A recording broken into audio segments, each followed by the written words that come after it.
Κάπως έτσι μόνο όταν είδα το Βόρειο Σέλλας, γι' αυτό μείνε σε αυτό το βίντεο για να σου πω 3 μυστικά που πρέπει να ξέρεις για να πας και εσύ να το δεις. Αρχικά μου πει σε προηγούμενο βίντεο πρέπει να πάμε σε κάποια χώρα του Αρκτικού κύκλου, πάνω από αυτή τη γραμμή. Εγώ πήγα στην Νορβηγία και συγκεκριμένα στο Τρόμσο. Μόλις φτάσουμε, μπαίνουμε στην εφαρμογή καιρού και κοιτάμε τα σύννεφα.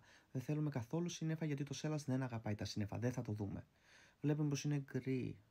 Άρα θα έχουμε πάρα πολλά σύννεφα, οπότε δεν αξίζει να πάρουμε το ρίσκο για να το ψάξουμε. Μπαίνουμε να δούμε τον καιρό για αύριο, ας πούμε στις 10 το βράδυ. Όλο κίτρινο, δηλαδή όλο πεντακάθαρος ο ουρανός. Είναι η ευκαιρία να πάρουμε το αμάξι μας ή να πληρώσουμε 100-200 ευρώ, τόσο κοστίζει το tour, για να μας πάνε με το πούλμαν να δούμε το Σέλλας. Εμείς δυστυχώς δεν βρήκαμε αμάξι, οπότε πήγαμε με το πούλμαν. Εδώ πέρα μας έβαλαν τους αντανακλαστήρες για να καταλάβετε πόσο σκοτάδι είχε. Πίναμε τον καφέ μας μέχρι να βγει το Σέλλας και βλέπουμε να χορεύει. Αυτές οι γραμμές που πηγαίνουν πάνω κάτω σημαίνει ότι το Σέλλας χορεύει. Είναι ψιλοσπάνιο φαινόμενο, βλέπετε εδώ πέρα πλάνα. Πραγματικά εντυπωσιακά και άμα γίνει και λίγο μοβ είναι και αυτό αρκετά σπάνιο. Πάμε να σας πω τις ρυθμίσεις του κινητού για να γίνετε μοντέλα του Instagram. Θα πρέπει να πατήσετε πάνω στο βιντεάσμα και να το πάτε στο 10. 10 δευτερόλεπτα πρέπει να έχει το χέρι σταθερό για να βγει τέλεια φωτογραφία. Εδώ πέρα βλέπετε το Σέλλας, αλλά αυτό δεν φαίνεται με το γυμνό μάτι. Ούτε αυτό.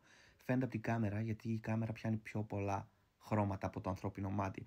Οπότε για να σας πει κάποιος ότι το είδατε, πρέπει να το έχει δει έτσι ή να έχει ανοίξει όλο. Μακάρι σας το εύχομαι, κάντε ένα like και follow αν σας άρεσε το βίντεο για να δείτε και εσείς το Σέλλας.